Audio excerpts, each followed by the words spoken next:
यीशु मसीह के मधुर नाम में एक बार फिर से आप सबका स्वागत है। और जैसा कि हम देख रहे थे कि आरंभिक कलीसिया में जो है, चर्च के अंदर जो है, उद्धार की जो बात है, उद्धार की जो शिक्षाएं हैं, वो स्वयं प्रभु यीशु मसीह के द्वारा दी गई। और जब चेले लोग प्रभु यीशु मसीह के साथ थे, तब भी प्रभु यीशु मसीह उन्हें उद्धार के बारे में बताते जा रहे थे। और जो कंसेप्ट ऑफ सैल्वेशन है, वो किसी और व्यक्ति ने नहीं, किसी और भविष्यवक्ता ने नहीं, किसी और राजा ने नहीं, लेकिन स्वयं परमेश्वर ने, जो प्रभु यीशु मसीह के रूप में थे, उन्होंने वो कंसेप्ट जो है कलीसिया में दिया। और बहुत सारी जगह लिखा हुआ आया है। मैं एक जगह से आपके लिए पढ़ रहा हूं, वो है मत्ती रचित सुसमाचार 10वां अध्याय और उसकी 32 और 33 आयत। मत्ती रचित सुसमाचार 10वां अध्याय 32 और 33 आयत। यहां पर यूं लिखा है, जो कोई मनुष्यों के सामने मुझे मान लेगा, उसे मैं भी अपने स्वर्गीय पिता के सामने मान लूंगा। जो कोई मनुष्यों के सामने मुझे मान लेगा, मैं भी अपने स्वर्गीय पिता के सामने उसे मान लूंगा। पर जो कोई मनुष्यों के सामने मेरा इनकार करेगा, उसे मैं भी अपने स्वर्गीय पिता के सामने इनकार करूंगा। देखिए, हो सकता है कि हम इतने सीरियस ना हो, लेकिन न्याय के बाद में, न्याय के समय में, ये एक महत्वपूर्ण बात होने वाली। लाखों करोड़ों अनगिनत स्वर्गदूतों के सामने स्वयं प्रभु यीशु मसीह आपका और मेरा नाम लेकर के कहे कि ये जो है, इसने मनुष्यों के सामने मुझे मान लिया, ये मेरा बेटा, मेरी बेटी है। और कईयों के लिए वो ऐसा कहे कि तुम कौन हो, मैं नहीं जानता। और वे हो सकता है वे ये कहें कि हमने तेरे नाम से भविष्यवाणी करी, तेरे नाम से दुष्ट आत्मा को निकाला, तेरे नाम से आश्चर्य कर्म किए, और वो कह दे कि मैं तुम्हें नहीं जानता, हे कुकर्म करने वालों, मुझसे दूर हो। देखिए, ये बड़ा फर्क अंतिम समय में। और उद्धार की शिक्षा किसी और व्यक्ति ने नहीं, स्वयं प्रभु यीशु मसीह ने जो है दी। और बाइबल इस विषय में और भी बहुत कुछ बताती है। सो आए मेरे साथ बाइबल अध्ययन पे चले और देखें, स्वयं प्रभु यीशु मसीह ने कहा, हमने एक जगह से पढ़ा कि जो व्यक्ति मेरे पास आएगा, मैं उसे कभी न निकालूंगा। सबसे पहले प्रभु ने कहा वो मेरे पास आए। और पतरस भी अपने प्रचार में ये कहता कि जिस पत्थर को तुमने निकम्मा जाना, वही कोने का पत्थर हो गया। वो इतना इंपॉर्टेंट पत्थर हो गया, परमेश्वर के राज्य का वो कोने का सिरा हो गया। और उद्धार उसी से संभव, क्योंकि स्वर्ग के नीचे पृथ्वी पर कोई और नाम दिया ही नहीं गया जिससे उद्धार हो। और वो कोई और नहीं, वो स्वयं प्रभु यीशु मसीह। अब्राहम नहीं, इज़ाक, याकूब, यूसुफ, नूह, मूसा, यहोशू, दाऊद, सुलेमान, कोई चेला नहीं, कोई प्रेरित नहीं, यूहन्ना बपतिस्मा दाता नहीं, पौलुस नहीं। उद्धार किससे संभव?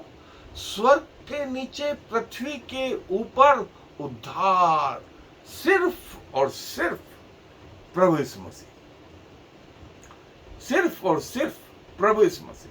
और प्रभु ने क्या बोला कि जो कोई मनुष्यों के सामने मुझे मान लेगा पृथ्वी पर, मैं भी उसे जो है अपने पिता के सामने मान लूंगा।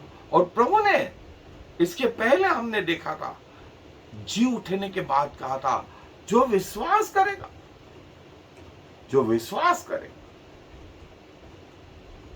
यूं कहें कि सिर्फ बाहरी रीति से मुंह से उच्चार देने से नहीं, बाहरी रीति से उच्चार देने से नहीं, प्रभु ने कहा कि उसका मन परिवर्तन, मन परिवर्तन, वो प्रभु के पास दिल से आना चाहता है। वो इस पाप रूपी बीमारी से जिसका अंत मृत्यु है छूटना चाहता है। तो कहां से अंगीकार हो, कहां से परिवर्तन आए? अंदर से परिवर्तन आए, अंदर से परिवर्तन आए। सच्चा पश्चाताप उसे परमेश्वर के नजदीक ले जाए। और देखिए, इसी की बात यूहन्ना बपतिस्मा दाता ने, उसने कहा मन फिराओ, मन फिराओ, और अपने मन में ये ना सोचो कि हम इब्राहिम के संतान हैं। परमेश्वर चाहे तो पत्थरों से भी इब्राहिम के लिए संतान उत्पन्न कर सकता है। सिपाहियों को कहा, फरीसियों को कहा, टैक्स लेने वालों को कहा, मन फिराओ, मन फिराओ, मन फिराओ। और यही शिक्षा किसकी थी? प्रभु यीशु मसीह की। क्या गलती हो रही थी? पुराने नियम में जो याजक थे, महायाजक थे, वे मूसा के अनुसार व्यवस्था पाल रहे थे, पाल रहे थे, वे कह रहे थे, उच्चार रहे थे, लेकिन जो परिवर्तन आना था वो परिवर्तन नहीं आ रहा था। उच्चार रहे थे, उद्धार नहीं हो रहा था।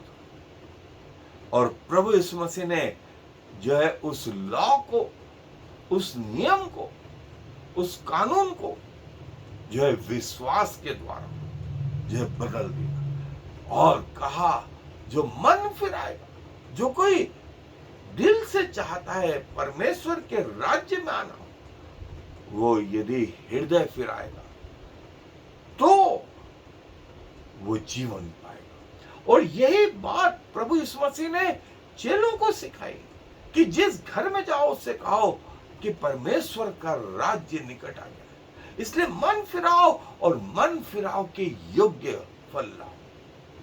देखिए, ये चीज स्वयं प्रभु यीशु मसीह ने कही। और ये आज भी है कि सिर्फ मुंह से उच्चार देने से काम नहीं बनेगा, मुंह से उच्चार देने से काम नहीं बनेगा कि हाँ मैंने तो उच्चार दिया। कई लोग बोलते हैं मैं चर्च गया, कई लोग बोलते हैं मैं Christmas, new year, good Friday, Easter, 40 दिन के उपवास ये सब करें, लेकिन जो जीवन में अनुभव होना था वो अनुभव नहीं हुआ, वो अनुभव नहीं हुआ। सो दोस्तों, ये जो तकलीफ वाली बात थी वो ये थी, वो ये थी। और प्रभु ये चाहता था कि परिवर्तन कहां से आए? अंदर से आए। रिपेंटेंस, रिपेंटेंस जो है अंदर से आए। मन परिवर्तन हो। मन परिवर्तन यदि होगा तो हम परमेश्वर के पास वास्तविकता में आ पाएंगे, अन्यथा नहीं, अन्यथा नहीं। उच्चारते रहेंगे और जब एक बार आ गए तो कोशिश ये करें कि जीवन में पहला स्थान प्रभु यीशु मसीह, अपने जीवन साथी से बढ़कर, अपने बच्चों से बढ़कर, अपने माता पिता से बढ़कर, अपने एजुकेशन से बढ़कर, अपनी पोस्ट से बढ़कर, अपने जमीन जायदाद पैसों से बढ़कर के, अपने संसारिक बातों से बढ़कर, अपने शरीर से बढ़कर किसको स्थान दें? प्रभु यीशु मसीह। और यही जो है बैप्टिज्म, यही बपतिस्मे की सही परिभाषा है कि संसार और शरीर के लिए मर गए और अब जो जिंदा है वो प्रभु के लिए जिंदा है। वो प्रभु के लिए जिंदा है और प्रभु हमारे पापों को जो है उनसे छुड़ाता है। और जो है प्रभु ये बोलते हैं कि अंत तक जो है वो प्रभु यीशु मसीह बोलता है, जब तक मैं ना आऊं मैं तुम्हारे साथ दुनिया के अंत तक। और जो विश्वास करेगा और बपतिस्मा लेगा वो उद्धार पाएगा, वो उद्धार पाएगा। ये स्वयं प्रभु यीशु मसीह की जो है शिक्षा है। और प्रभु का द्वितीय आगमन के समय में वो बोलते हैं कि चेले लोगों के बीच में हो सकता है पारिवारिक कलह आ जाए, जो है तकलीफ आ जाए, सताव आ जाए, कई झूठे प्रचारक उठ खड़े और उन्हें इस संसार में जो है क्लेश पहुंचता, कहीं जो है अविश्वासी लोग माया रहित वो मिल जाए। प्रभु बोलता है ऐसा हो सकता है, हो सकता है। और प्रभु हमसे ये बताते हैं कि हम सीखें इन बातों को सीखें।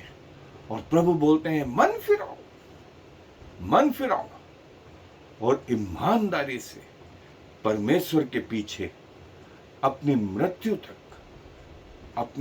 तक। इसके परिणाम हमको यहां नहीं, इसके परिणाम हमको न्याय सिंहासन के सामने उस अंत के समय में देखने को मिलेंगे। जो प्रभु कहता है कि मैं वो परमेश्वर जो तुम्हें अनंत जीवन देता हूं। और अनंत जीवन इस कंसेप्ट की शुरुआत किसी और ने नहीं, जैसा मैंने बार बार बोल रहा हूं, इसकी शुरुआत किसी और ने नहीं, स्वयं प्रभु यीशु मसीह ने। सुनना, विश्वास करना, मन फिराना और उसे ग्रहण करना, बपतिस्मा लेना। प्रभु जो है आपको जो शब्द इस्तेमाल करता है वो ये कि ये मेरे बच्चे होंगे, ये मेरे बच्चे होंगे। कोई पैसा नहीं चाहिए, कोई रंग नहीं, किस देश के हो ये नहीं, क्या एजुकेशन है ये नहीं, कितना पैसा है ये नहीं, कौन सी पोस्ट है ये भी नहीं, क्या करते हो ये भी नहीं। सिर्फ ये कि प्रभु पे विश्वास करें, प्रभु यीशु मसीह मेरे जीवन में आ और मेरा उद्धार करता बनो। ये ईमानदारी से, सच्चे हृदय से यदि कहा तो जो रिजल्ट है वो है उद्धार, मोक्ष, नजात, साल्वेशन। प्रभु अपने वचन पर आशीष दे। आए दुआ में अपने सरों को झुकाएंगे।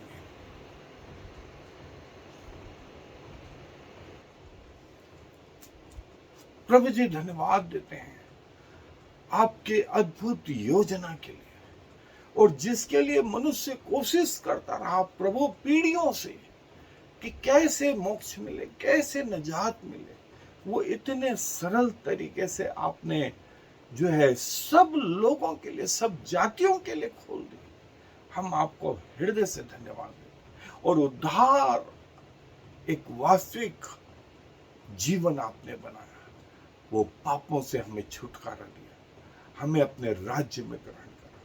और जो आज भी आपके चरणों में पूर्ण विश्वास के साथ, सच्चे हृदय के साथ आता है, आप उसका जीवन जो है पाप रहित करते हैं, उसे अपने लहू से धो करके अपना बेटा और बेटी बनाते हैं, उसके अंदर पवित्र आत्मा के रूप में निवास करते हैं। ये बताते हैं कि स्वर्गीय जीवन तुम्हारा है और बयाने के रूप में ये आत्मा, आप हमें अकेला नहीं छोड़ो। सारा मान सम्मान गौरव प्रभु आपको देते हुए इस विनती को प्रभु यीशु मसीह के नाम से मांग लेते हैं। आमीन और फिर आमीन। Shema Yisrael Yahweh Eloheinu Yahweh Echad. Hear, O Israel, the Lord is our God, the Lord alone.